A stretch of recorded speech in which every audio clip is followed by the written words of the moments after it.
ধারাবাহিকভাবে 5টা কাজ আপনি নিজে চেষ্টা করে করবেন। আল্লাহর রাসূল বলেন এর উসিলায়, আপনার আমলের উসিলায় আল্লাহ আপনাকে ওলি বানাবেন। আল্লাহর ইচ্ছায় না বন্দার আমলের উসিলায়? হ্যাঁ, ওলি হওয়া যায় নিজের আমলের উসিলায়। নিজের আমলের উসিলায় নবী হওয়া যায় না, ওলি নিজের আমলের উসিলায় হওয়া যায়। কতটা কাজ করলে? 5টা কাজ। এলোমেলো ভাবে না ধারাবাহিক? এই ধারাবাহিক 5 কাজের কাজ অতীতেও বলে দিয়েছি, আজকে আবার সংক্ষেপে বলি। 1 নম্বর কাজ হলো সকল প্রকার গুনার অভ্যাস ছেড়ে দেওয়া। 2 নম্বর কাজ হইল সমস্ত ফরজ আমল ঠিক মতে করা। 3 নম্বর কাজ হলো সমস্ত ওয়াজিব আমল ঠিক মতে করা। 4 নম্বর কাজ হইল সমস্ত সুন্নতে মুআক্কাদা আমল ঠিক মতে করা। এই পর্যন্ত কটা হইল? শেষ? আর একটা বাকি। 5 নম্বরটা একটু পরে বলি। এই 4 কাজের দ্বারা কি ফলাফল পাওয়া যায়? গুনার অভ্যাস ছেড়ে দিলে জাহান্নাম থেকে রক্ষা পাওয়া যায়। এগুলি মনে রাখার মতো, সমস্ত মুসলমানের সারা জীবনভর মনে রাখার মতো কথা হলো, গুনাহ ছেড়ে দিলে জাহান্নাম থেকে রক্ষা পাওয়া যায়। ফরজ ওয়াজিব আমল করলে জান্নাত পাওয়া যায়। সুন্নতে মুআক্কাদা আমল করলে নবীর শাফাআত পাওয়া যায়। তাহলে এই 4 কাজের ফলাফল 3টা। গুনাহ ছেড়ে দেওয়ার সুফল হইল জাহান্নাম থেকে নাজাত। ফরজ আর ওয়াজিব আমলের সুফল হইল জান্নাত পাওয়া। সুন্নতে মুআক্কাদা আমলের সুফল হইল নবীর খাস সুপারিশ পাওয়া। নবীর খাস সুপারিশ কারে কয়? এই আলোচনাত গেলে আমরা মূল আলোচনার থেকে অনেক দূরে সরে যেতে হবে। এজন্য কেউ যদি নবীর খাস সুপারিশ কোনটা আর নবীর আম সুপারিশ কোনটা বিস্তারিত জানতে চান, তাহলে আমার লেখা বই প্রকৃত আহলে সুন্নত ওয়াল জামাত পরিচিতি, তাতে বিস্তারিতভাবে উল্লেখ আছে নবীর শাফাআত 2 প্রকার, একটা ব্যাপক সুপারিশ আর একটা বিশেষ সুপারিশ। ওইখানে বিস্তারিত জানতে পারবেন। মাদ্রাসায় নূরে মদিনায় যোগাযোগ করলে সেই বই আপনারা সংগ্রহ করতে পারবেন, সেখানে লেখা আছে।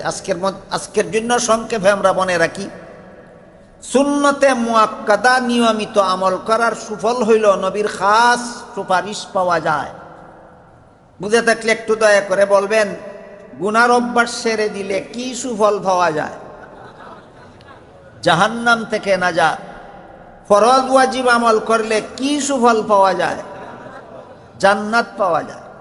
সুন্নতে মুআক্কাদা আমল করলে কি সুফল পাওয়া যায়?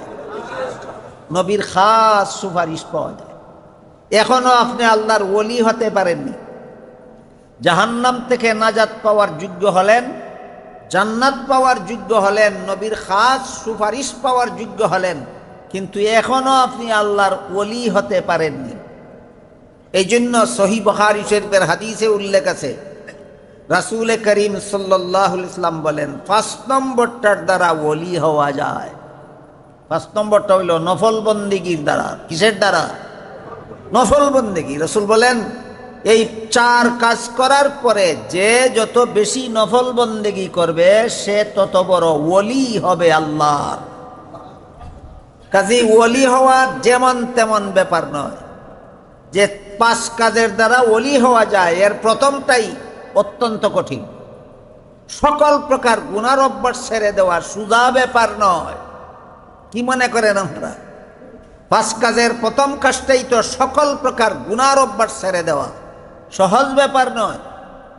কাজেই এই 5 কাজের সমষ্টি যার মধ্যে পাওয়া যাবে, আল্লাহর রাসূল বলেন আল্লাহ তাকে ওলি হিসাবে গ্রহণ করবেন। আরেকদিন বলেছি ওলি শব্দের বিভিন্ন অর্থ আছে, এর মধ্যে একটা হইল বন্ধু। আল্লাহর ওলি মানে আল্লাহর বন্ধু। কত কাজের দ্বারা আল্লাহর বন্ধু হয়? 5 কাজের দ্বারা আল্লাহর বন্ধু হয়। আল্লাহর রাসূল বলেন যাদেরকে আল্লাহ ওলি হিসাবে মনোনীত করেন, যাদেরকে আল্লাহ ওলি হিসাবে কবুল করেন, তাদের হাত আল্লাহর হাত হয়ে যায়। তাদের মুখ আল্লাহর মুখ হয়ে যায়, তাদের পা আল্লাহর পা হয়ে যায়। গেল আনুষঙ্গিক আলোচনা। যদিও নবী নিজের আমলের চেষ্টায় নবী হওয়া যায় না, কিন্তু নিজের আমলের চেষ্টা ছাড়া ওলি হওয়া যায় না। আমলের দ্বারা নবী হওয়া যায় না, আমল ছাড়া ওলি হওয়া যায় না। এই এতক্ষণের সব কথার সার কথা দুই কথায় বললাম। আমলের দ্বারা নবী হওয়া যায় না, আর আমল ছাড়া ওলি হওয়া যায় না। এরপরে নবী সম্পর্কে 3 নম্বর কথা একটা আছে। আল্লাহ পাক রব্বুল আলামিন মানুষ জাতির হেদায়েতের জন্য লক্ষাধিক নবী রসুল আমলের দ্বারা হইছেন না আমল ছাড়া আল্লাহ বানাইছেন? আল্লাহ বানাইছেন। এর মধ্যে সর্বপ্রথম নবী হলেন হযরত আদম আলাইহিস সালাম, আর সর্বশেষ নবী হলেন মুহাম্মদুর রাসূলুল্লাহ সাল্লাল্লাহু আলাইহি ওয়াসাল্লাম। আল্লাহ পাক রব্বুল আলামিন পবিত্র কুরআনের সূরা আহজাবের 40 নম্বর আয়াতে আমাদের নবীকে খাতামান নাবিয়্যিন বলেছেন। আল্লাহ আমাদের নবীকে একটা উপাধি দিয়েছেন, খাতামুন নাবিয়্যিন।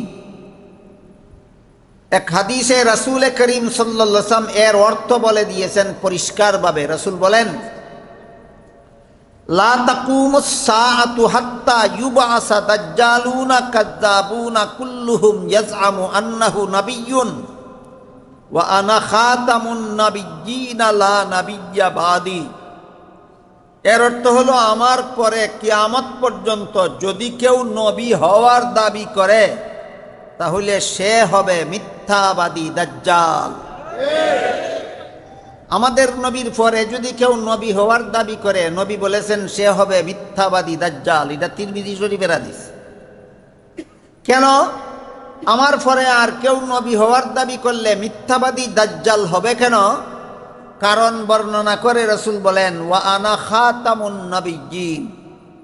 যেহেতু আল্লাহ আমাকে খাতামুন নাবিয়্যিন উপাধি দিয়েছেন, লা নাবিয়্যা বাদি, আর খাতামুন নবিয়্যিন উপাধির অর্থই হলো আমার পরে আর কেউ নবী হবে না। আমি খাতামুন নবিয়্যিন, এর অর্থই হলো আমার পরে আর কেউ নবী হবে না। কাজে আমার পরে যেই নবী হওয়ার দাবি করবে সেই হবে মিথ্যাবাদী দাজ্জাল। এই প্রসঙ্গে আমাদের মনে রাখতে হবে, গোলাম আহমদ কাদিয়ানী আমাদের নবী দুনিয়ার থেকে বিদায় নেওয়ার বহুদিন পরে দুনিয়াতে এসেছিল, নবী হওয়ার দাবি করেছিল। নবী কি বলে গেছিলেন? আমার পরে যদি কেউ নবী হওয়ার দাবি করে সে হবে মিথ্যাবাদী দাজ্জাল। এই গোলাম আহমদ কাদিয়ানী নবী হওয়ার দাবি করার কারণে দাজ্জাল, এই দাজ্জালকে যারা নবী মানে সবাই দাজ্জালের চেলা চামুন্ডা। আমার যতদূর মনে পড়ে গত বছর এই 7 দিনের তাফসীর সম্মেলনে বলে দিয়েছি আপনাদেরকে, রাসূলের হাদিসে 3 প্রকার দাজ্জালের বিবরণ পাওয়া যায়। দাজ্জাল 3 প্রকার। এক প্রকার দাজ্জাল হইল আখিরি জমানায় যে কানা দাজ্জালের আবির্ভাব হবে, নিজেকে নিজে খুদা বলে দাবি করবে। 1 নম্বরের দাজ্জাল খুদা হওয়ার দাবিদার, মিথ্যা দাবিদার। 2 নম্বরের দাজ্জাল হলো নবী হওয়ার মিথ্যা দাবিদার। খুদা হওয়ার মিথ্যা দাবিদারকেও রাসূলের হাদিসে দাজ্জাল বলা হয়েছে। নবী হওয়ার মিথ্যা দাবিদারকেও রাসূলের হাদিসে দাজ্জাল বলা হয়েছে। বেদাতীদেরকেও রাসূলের হাদিসে দাজ্জাল বলা হয়েছে। সহিহ মুসলিম শরীফের এক হাদিসে উল্লেখ আছে, রাসূল করিম সাল্লাল্লাহু আলাইহি ওয়াসাল্লাম বলেন, সায়াকুনু ফি আখিরিজ জামানি দাজ্জালুনা কাযযাবুনা ইয়াতুনাকুম বি আহাদিস লাম তাসমাউ আনতুম ওয়ালা আবাউকুম ইয়াকুম ওয়া ইয়াহুম লা ইউদিল্লুনাকুম ওয়ালা ইফতিনুন। এর অর্থ হলো, রাসূল বলেন যে আখিরি জমানায় অনেক লোক এমন বের হবে যারা ধর্মের নামে মন গড়া কথা বলবে। ধর্মের নামে ধর্মের কথা বলবে না, ধর্মের নামে মন গড়া কথা বলবে। এরা হইল 3য় প্রকার দাজ্জাল। অন্য হাদিসে রাসূল বলে দিয়েছেন, যারা ধর্মের নামে মন গড়া কাজ করে এদের কাজটাই বেদাত। যারা ধর্মের নামে মন গড়া কাজ করে তাদের কাজটাই বেদাত। সুতরাং বেদাতিরা হলো তৃতীয় প্রকারের দাজ্জাল। কাজেই কানা দাজ্জাল হবে প্রথম প্রকারের দাজ্জাল, গোলাম আহমদ কাদিয়ানী দ্বিতীয় প্রকারের দাজ্জাল, আর বেদাতিরা তৃতীয় প্রকারের দাজ্জাল।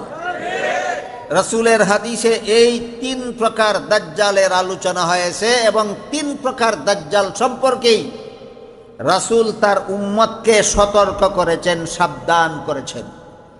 কানা দাজ্জালের দাজ্জালির ব্যাপারে আমার উম্মতরা সতর্ক থাকো, সাবধান থাকো।